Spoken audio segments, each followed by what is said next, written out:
SSC ने अभी एक पीआईबी रिलीज करके कुछ बड़े रिफॉर्म्स अनाउंस किए हैं वाकई में, कि अब कोई भी बच्चा अपना क्वेश्चन पेपर, रेस्पॉन्स, उसके करेक्ट आंसर की को डाउनलोड कर सकता है। इनका मानना है ट्रांसपेरेंसी एक बड़ी चीज है। इनके मुंह से ट्रांसपेरेंसी सुनना भी बड़ा खराब लगता है। ये और ट्रांसपेरेंसी, ये कह रहे हैं कि क्वेश्चन को चैलेंज करने की फीस अब 100 से 50 कर दी गई है। ये एक साथ 0 नहीं करेंगे, एक साथ रिफंड नहीं करेंगे, 50 से 40, 40 से 30 और 10 करेंगे, क्योंकि इनको चिंदीगिरी करनी है। इनको उन्होंने धंधा बनाया हुआ है। ये तो इनको सवाल बढ़ा देने हैं, बस फीस कम कर देनी है। इनका धंधा तो सुरक्षित है।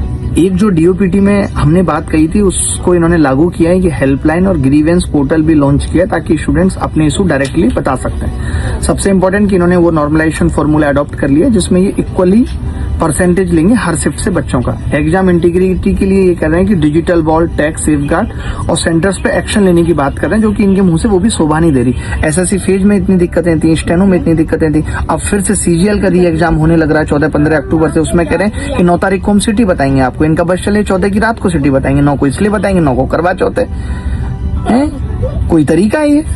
और ऊपर से ये कह रहे हैं कि हम ट्विटर हैंडल लॉन्च कर रहे हैं। ट्विटर की क्या जरूरत थी आप बताइए? मतलब हम ट्विटर कैंपेन कर रहे थे, इनको लगा सारे बच्चे तो ट्विटर पे, चलो ट्विटर कैंपेन लॉन्च कर देते हैं। कल को ये इंस्टाग्राम पे आपको बुलाएंगे क्योंकि चेयरमैन साहब के मीम तो ऑफिशियली आएंगे। अब नाच उनका ऑफिशियली दिखेगा जो आप देख रहे थे। मजाक बना के रख दिया पूरे सिस्टम को। कल को आप टिकटॉक ले आना, फिर आपके नाम यूट्यूब पे भी आइए, रील शॉर्ट्स स्क्रॉल करते रहिए, क्योंकि एसएससी को बार बार नोटिस निकालने पड़ रहे हैं। अरे आपके पास वेबसाइट है, आप ऑफिशियल नोटिस वहां दो। यार हद मचा के रख दिया आपने। और सवाल ये है कि ये सब चीजें कर रहे हैं सिर्फ इसलिए ताकि अपनी गलतियां छुपा सकें। आपको पता होगा हाई कोर्ट में इनके नोटिस को चैलेंज करने के लिए रिट पिटीशन लगी थी। आप देखेंगे डायरी नंबर भी, जिसमें हमने क्या मांगा था कि आपने जो लास्ट नोटिस निकाला है उसको खत्म करिए। और उस नोटिस को इन्होंने अब खुद ही, जब इनके पास सर्विस हुई होगी, इनको पता चला होगा कि हम तो बैकफुट पे हैं, क्या जवाब देंगे, तो इन्होंने बड़े अच्छे से अब मेंशन किया है कि वो ऑनगोइंग एग्जाम के लिए थी। पहले ये क्या कर रहे थे, हेल्थ के लिए भी। अपनी गलतियां छुपाने के लिए एसएससी या फिर एसएससी के चेयरमैन जितना कुछ कर सकते हैं, ये लोग सब कुछ करने की कोशिश कर रहे हैं। इन्होंने पूरे सिस्टम का मजाक बना दिया। बट अब ये छोड़े तो नहीं जाएंगे।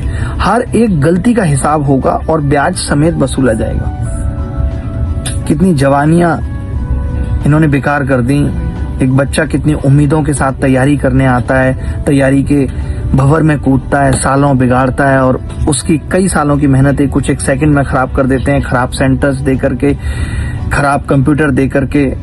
और इनको फिर भी शर्म नहीं है, बैक टू बैक नोटिस निकाल के दिखाते हैं हम कितने सच्चे हैं। वो कहते हैं ना कि चोर की दाढ़ी में तिनका, वो वाला हाल है इनका।